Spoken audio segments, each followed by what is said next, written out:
अस्सलाम वालेकुम स्टूडेंट्स। मैं हूं आपका बायोलॉजी टीचर ताहिर अमीन और आज हम फर्स्ट ईयर बायो इंट्रोडक्शन से हम स्टार्ट करते हैं। कुछ बातें बायो पढ़ने से पहले हम डिस्कस कर लेते हैं। पिछले दिनों में जो एक दो दिन गुजर गए हैं, 10th क्लास का रिज़ल्ट आ चुका है। उस रिज़ल्ट में क्या हुआ है कि आपको सिर्फ 3 बुक्स के ही जो हैं वो एग्ज़ाम देने थे। इसमें कुछ लोगों को रिज़ल्ट जो है वो बहुत अच्छा महसूस हुआ है कि रिज़ल्ट जो है वो सही बना है, और कुछ लोगों के लिए जो रिज़ल्ट है वो अच्छा नहीं बना है। तो एनी हाउ, जो कुछ भी हो चुका, जो कुछ भी गुज़र चुका, उसे हम एक साइड पे रखते हुए नेक्स्ट आगे की तरफ चलते हैं और आगे की तरफ सोचते हैं कि हमने क्या करना है और किस तरह से अपना काम जो है उसको सरअंजाम देना है। एनी हाउ, जो कुछ भी हो चुका, रिज़ल्ट जैसा भी बन चुका, इसके बाद हम आगे की तरफ चलते हैं। अपना बायो जो है उसको कंटिन्यू करते हैं। कुछ लोगों ने प्री मेडिकल का इंतखाब किया और कुछ लोग जो हैं उन्होंने प्री इंजीनियरिंग की तरफ।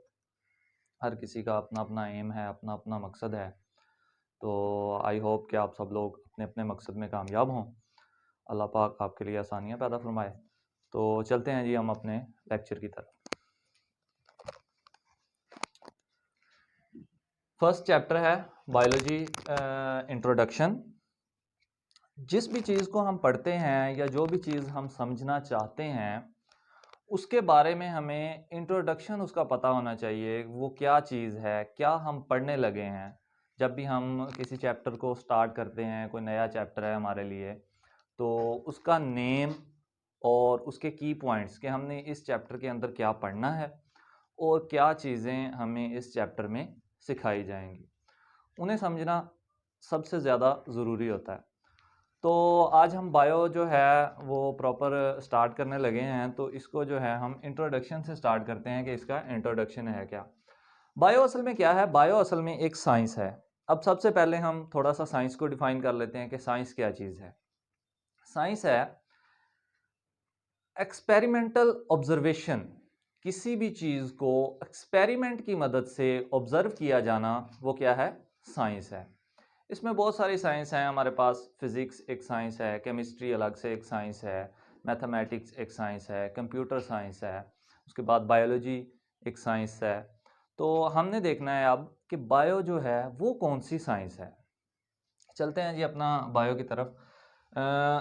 10 क्लास में मैट्रिक लेवल के अंदर हमने पढ़ लिया था कि बायो जो है, बायोलॉजी किसे कहते हैं। बायोलॉजी असल में दो ग्रीक वर्ड हैं। ग्रीक क्या है? यूनानी। यूनान के जो फ़िलासफ़र थे, उन के पास ये जो बायोलॉजी का सब्जेक्ट है या जो मेडिसिन का सब्जेक्ट है, ये उनके पास काफ़ी मकबूल था। तो उन्हीं ग्रीक वर्ड से जो है डिफ़ाइन किया जाता है बायोलॉजी को। वन इज़, ये दो लफ्ज़ हैं, एक है बायो और दूसरा है लॉजी। ये दो वर्ड हैं। इनको अगर ग्रीक वर्ड में हम कन्वर्ट करें तो बायो का मतलब बनता है ग्रीक में बायोस, एंड लॉजी का मतलब बनता है लोगोस। Logos, BIOS. बायोस का मीनिंग है लाइफ, यानी जिंदगी, और लोगोस का मतलब है रीजनिंग, वजह, तलाश करना कि लाइफ किस तरह से बनी है, क्या क्या वजूहात हैं, किन चीज़ों ने पार्टिसिपेट किया लाइफ को बनाने में, और लाइफ के साथ कौन कौन सी चीज़ें जुड़ी हुई हैं। तो हम प्रॉपर जो आपकी बुक के अंदर जो डिफाइन लिखी हुई है वो क्या है? The branch of science, science की वो branch which deal with the study of living things, जो जिंदा चीज़ों के बारे में स्टडी करती है, वो साइंस की ब्रांच कहलाती है बायोलॉजी। ठीक है, लफ्जी मतलब आपको समझा दिया कि बायो का क्या मतलब है, बायोस, सॉरी, बायो का मतलब है बायोस एंड लॉजी का मतलब है लोगोस, वजह तलाश करना, जिंदगी के बारे में सोचना और वजह तलाश करना। अच्छा जी, उसके बाद हमारे पास आता है एक लफ्ज कि बायोलॉजिस्ट क्या होते हैं। What is biologist? बायोलॉजिस्ट क्या है? बायोलॉजिस्ट वो पर्सन है, वो बंदा है, वो शख्स है जो नेचर को स्टडी करता है, जो कुदरत को स्टडी करता है, कुदरत के बारे में देखता है। अब हम बात करेंगे कि नेचर क्या चीज है, ये मैंने अंडरलाइन किया हुआ है, नेचर। नेचर क्या होती है? Anything which is not made by human, ऐसी चीज जो इंसान ने नहीं बनाई, वो खुद ब खुद ही बनी है, उसे कुदरत ने बनाया है। जैसे हम अक्सर बात करते हैं, किसी को एग्जांपल देनी हो तो हम कहते हैं कि आपके जो बालों का कलर है वो बड़ा नेचुरल है, कुदरती है। या किसी ने अपने बाल डाई करवाए हुए हैं तो हम कहते हैं कि ये आर्टिफिशियल कलर है, इसने खुद बालों को जो है वो कलर करवाया हुआ है। तो नेचर क्या होती है? वो चीजें जो इंसान ने ना बनाई हों, कुदरती हों। क्या चीज होती है? कुदरती। ठीक है। तो वो पर्सन, वो बंदा जो नेचर को स्टडी करता है, कुदरत को स्टडी करता है, वो क्या बन जाता है? बायोलॉजिस्ट बन जाता है। इसके बारे में आपने 9th क्लास में फर्स्ट चैप्टर में पढ़ा होगा कि इंसान एक शुरू से ही बायोलॉजिस्ट रहा है। इंसान शुरू से ही बायोलॉजिस्ट रहा है, जब से उसकी ज़िंदगी शुरू हुई है तब से ही बायोलॉजिस्ट बना हुआ है। कैसे? क्योंकि इंसान ने जिंदा चीज़ों का शिकार करना सीखा। ठीक है। उसने अपने रहने के लिए जगह का इंतखाब करना शुरू किया, अच्छी सूटेबल जगह जहाँ पे वो दूसरे शिकारियों से महफूज रह सके, ऐसी जगह का उसने इंतखाब किया। अपने खाने के लिए बेहतरीन खुराक की तलाश में रहा।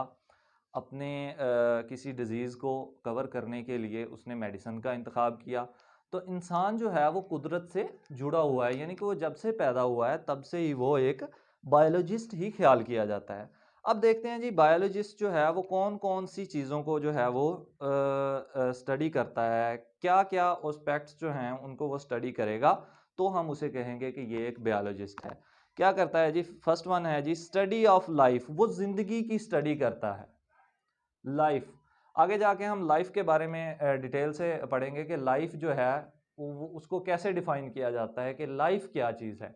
हमने ये तो डिफाइन कर लिया कि बायोस एंड लोगोस, जिंदगी यानी लाइफ, और लोगोस रीजनिंग, वजह तलाश करना। लेकिन जिंदगी है क्या, उसके बारे में आगे जाके हम डिस्कस करेंगे।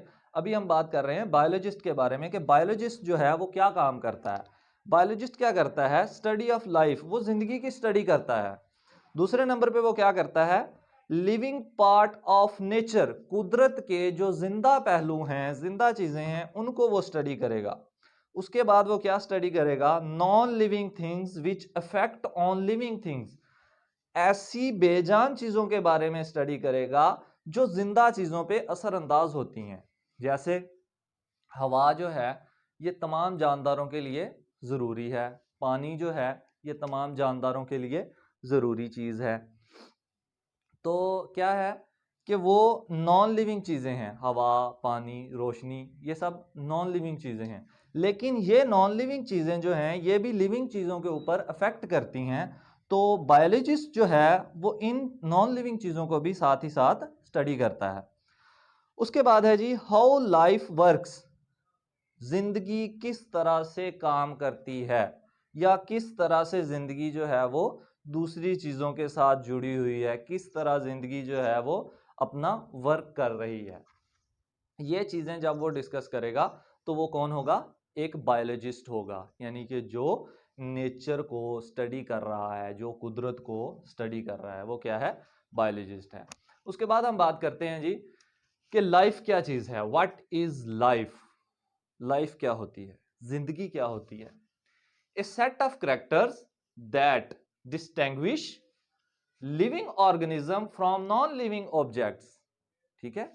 एक खसूसियात, करेक्टर कहते हैं खसूसियात को, एक सेट है character, a set of characters, खसूसियात का एक मजमुआ है, एक इकट्ठ है जो क्या करता है, डिस्टिंग्विश करता है, फर्क वाजे करता है। डिस्टिंग्विश का मतलब है फर्क वाजे करना, फर्क वाजे करता है किन चीजों में, living organism from non living objects, बेजान चीजों को जिंदा चीजों से अलग करता है।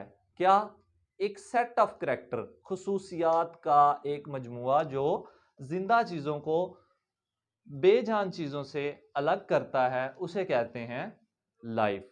ये आपने डिफाइन दोबारा से मैं रिपीट कर देता हूं, a set of character that distinguish living organism from non living objects. उसके बाद हम बात कर लेते हैं जी कि करैक्टर ऑफ लाइफ। लाइफ के अंदर ये जो हमने बात की कि ये वाले जो करैक्टर हैं, सेट ऑफ करैक्टर, वो सेट कौन सा होना चाहिए, वो खसूसियत कौन सी होनी चाहिए, तो हम उसे कह सकते हैं कि ये लाइफ है, ये जिंदा है, या ये जिंदगी है। पहला करैक्टर देखते हैं जी, highly organised and complex body. कोई भी जिस्म हाईली कॉम्प्लेक्स होना चाहिए और ऑर्गेनाइज्ड होना चाहिए। उसके अंदर जो उसके ऑर्गन हैं, जो उसका ऑर्गन सिस्टम है, जो उसका नर्वस सिस्टम है, या जो उसका डाइजेस्टिव सिस्टम है, वो उसके अंदर फुली डेवलप होना चाहिए। बेजान चीज़ों में तो ऐसी चीज़ें नहीं होती। बेजान चीज़ों का ना ही नर्वस सिस्टम होता है, ना ही उनका जो है वो ब्रेन होता है, ना ही वो कोई चीज़ डाइजेस्ट कर सकती हैं। तो जो लिविंग करैक्टर हैं, जो लाइफ के करैक्टर हैं, उसमें सबसे पहला करैक्टर जब हमें नजर आएगा तो वो क्या होगा, highly organised and complex bodies.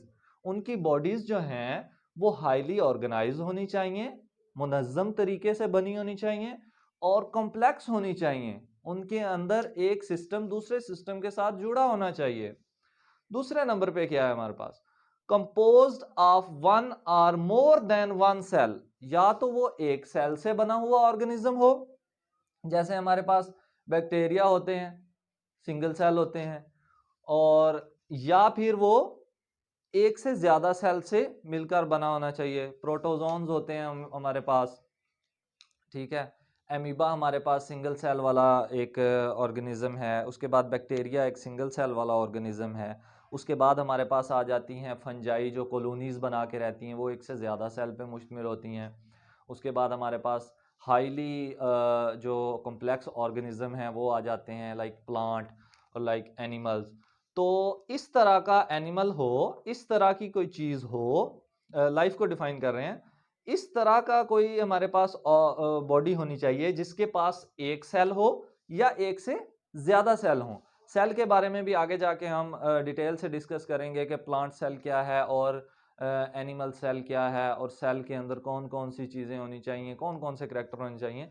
ये आगे जाके हम इसको डिटेल में पढ़ेंगे। सेल के बारे में आपको थोड़ा सा बता देते हैं कि सेल जो है वो एक बुनियादी यूनिट है, एक बुनियादी यूनिट है किसी ऑर्गेनिज्म को बनाने के लिए, किसी जानदार को बनाने के लिए जो एक बुनियादी यूनिट है वो एक सेल होता है। जैसे एक बिल्डिंग को बनाने के लिए बुनियादी यूनिट जो है वो एक ईंट होती है, ईंट के साथ हम पूरी बाकी ईंटें जोड़ते जाएं तो एक मुकम्मल बिल्डिंग बनती है।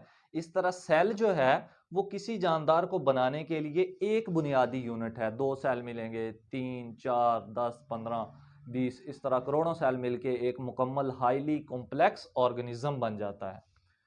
अच्छा जी, लाइफ के बारे में हमने 2 चीज़ें डिस्कस कर ली कि हमारे पास एक तो हाईली ऑर्गेनाइज्ड और कॉम्प्लेक्स बॉडी हो, दूसरे नंबर पे वो बनी होनी चाहिए कंपोज्ड ऑफ, यानी कि ये जो कॉम्प्लेक्स बॉडी है वो कंपोज हुई हो, बनी हो किस चीज से, या तो सिंगल सेल पे हो, वन सेल हो, या फिर मोर देन वन सेल हो, या फिर एक से ज्यादा सेल हो। उसके बाद है जी कंटेन जेनेटिक मटेरियल, उसके पास एक विरासती मादा होना चाहिए। जेनेटिक किसको कहते हैं, विरासती, एक उसके पास विरासती मटेरियल होना चाहिए जो उसको जो अपने जेनेटिक यानी कि विरासती करैक्टर जो हैं वो एक नस्ल से दूसरी नस्ल में मुंतकिल कर सके। यानी कि पेरेंट्स जो हैं वो अपने करैक्टर जो हैं वो अपने बच्चों के अंदर ट्रांसफ़र कर सकें। ऐसा तो नहीं होता है कि जो हमारे पास जैसे कोई भी एनिमल है, हम फॉर एग्ज़ाम्पल गॉट की एग्जांपल लेते हैं, बकरी है हमारे पास, तो वो अपने ही करैक्टर अपने बच्चों में मुंतकिल करती है, ठीक है। यानी कि उसकी नेक्स्ट जो जनरेशन होगी वो बकरी के ही बच्चे पैदा होंगे, ना कि वो किसी गाय के बच्चे पैदा हो जाएं या किसी भेड़ के बच्चे पैदा हों, ठीक है। तो क्या है, उनके अंदर जेनेटिक मटेरियल है, वरासती मादा है, और वो अपने करैक्टर अगली नस्ल में मुंतकिल कर देता है। तो तीन चीजें हम डिस्कस कर चुके हैं कि हाईली कॉम्प्लेक्स बॉडीज हों, कंपोज्ड ऑफ वन और मोर देन वन सेल हो, एक सेल पे मुश्तमिल होनी चाहिए या एक से ज्यादा सेल पे मुश्तमिल होनी चाहिए। तीसरा करैक्टर जो लाइफ है उसके अंदर होना चाहिए कि वो बॉडी जिसको हम जिंदा या लाइफ कह रहे हैं, जिसके अंदर लाइफ है, जो जिंदा है, वो क्या होनी चाहिए, जेनेटिक मटेरियल पास करती हो, दूसरी जनरेशन के अंदर उसका जेनेटिक मटेरियल मुंतकिल होता हो। अच्छा जी, फोर्थ वन क्या चीज है, गेट एंड यूज एनर्जी, वो एनर्जी हासिल भी करते हो और एनर्जी को इस्तेमाल भी करते हो। लाइक प्लांट हैं, जिंदा हैं, तो वो क्या करते हैं, सूरज से एनर्जी हासिल करते हैं, ठीक है, और यूज करते हैं अपने मेटाबॉलिज्म में, अपने ग्लूकोज की तैयारी के अंदर, ठीक है। तो ये चीजें उसके अंदर होनी चाहिए।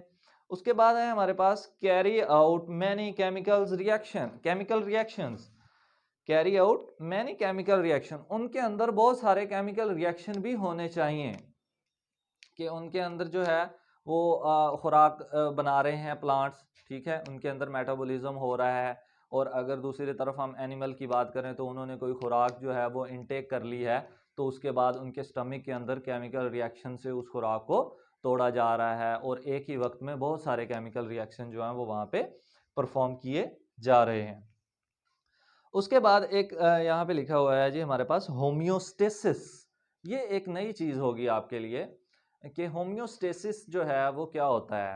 हमने 10 क्लास के अंदर होम्योस्टेसिस का एक चैप्टर जो है, आई थिंक जो फर्स्ट चैप्टर है, उसमें हमने होम्योस्टेसिस की बात की थी, 10th क्लास का जो है, कि होम्योस्टेसिस क्या होता है। अपने एक ऑर्गेनिज्म अपने इंटरनल इन्वायरमेंट को क्या करता है, मेंटेन रखता है। इंटरनल इन्वायरमेंट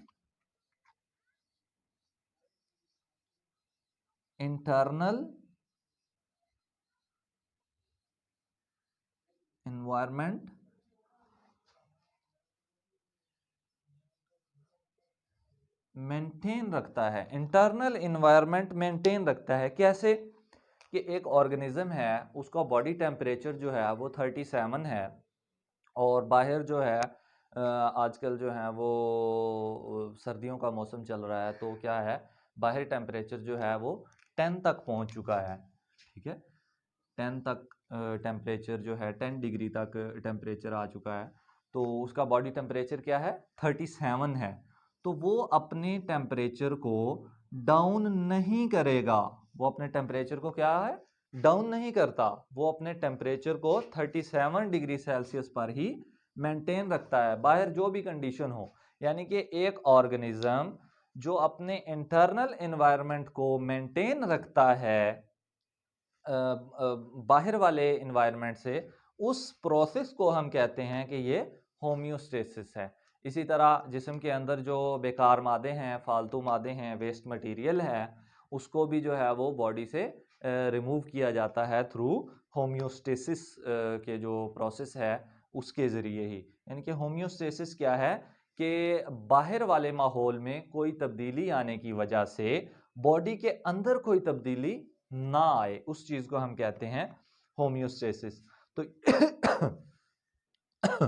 यह भी लाइफ का जो है वो एक करैक्टर है। उसके बाद हम बात करते हैं रिप्रोडक्शन की, कि जिस ऑर्गेनिज्म को हम जिंदा कह रहे हैं उसके अंदर ये और ये सारे करैक्टर हैं, और जो रिप्रोडक्शन का करैक्टर है वो भी उसके अंदर होना चाहिए, कि वो ऑर्गेनिज्म जो है वो रिप्रोड्यूस करके नए जो ऑफस्प्रिंग हैं उनको जो है पैदा करता हो, उसके नए नस्ल जो है वो उससे आ सकती हो। ऐसा ना हो कि वो उसे हम जिंदा ख्याल करते हैं लेकिन उसकी नेक्स्ट जनरेशन ना आ रही हो।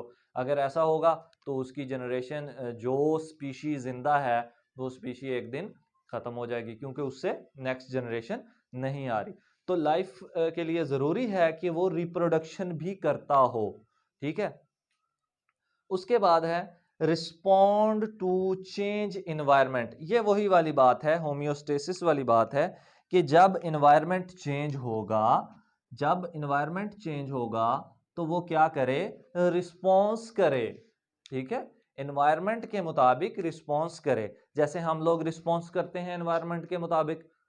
कैसे, जब हमारे पास गर्मियों का मौसम होता है, बाहर टेम्परेचर जो है वो ज़्यादा हो जाता है, तो हम इस तरह से जैकेट, कोट और रज़ाई और गर्म कपड़ों का इस्तेमाल नहीं करते हैं।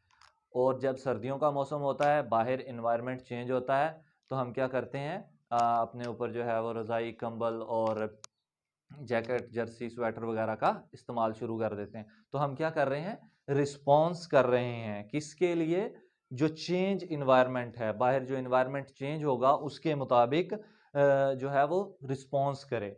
तो ये जो करैक्टर मैंने आपको बताए हैं, ये करैक्टर होने चाहिए, तो हम उसे कहेंगे कि ये लाइफ है, ये जिंदा है।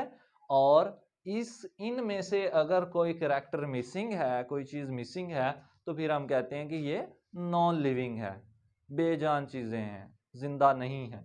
तो ये करैक्टर जिसके अंदर होते हैं उसको हम कहते हैं लाइफ। यानी कि ये वो वाला सेट है, set of character that distinguish living organism from non living objects. एक करैक्टर है, एक सेट है करैक्टर्स का जो जिंदा चीजों को बेजान चीजों से अलग करता है, उसे हम कहते हैं कि ये लाइफ है। वो करैक्टर कौन से हैं, ये वो वाले करैक्टर हैं। पहला कौन सा है, highly organised body composed of one और more cell, more than one cell, contain genetic material, उसके पास विरासती मादा होना चाहिए।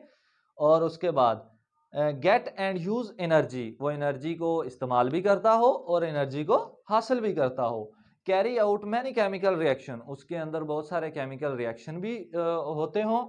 और उसके बाद है होम्योस्टेसिस, कि वो अपना इंटरनल एनवायरनमेंट जो है उसको मेंटेन करके रखता हो, उसको बाहर वाले एनवायरनमेंट के साथ मैच ना कर ले, वो अपना एनवायरनमेंट जो इंटरनल है उसको मेंटेन करके रखे। उसके बाद क्या है, वो रिप्रोडक्शन करता हो, उससे आगे वाली नस्ल आ सकती हो।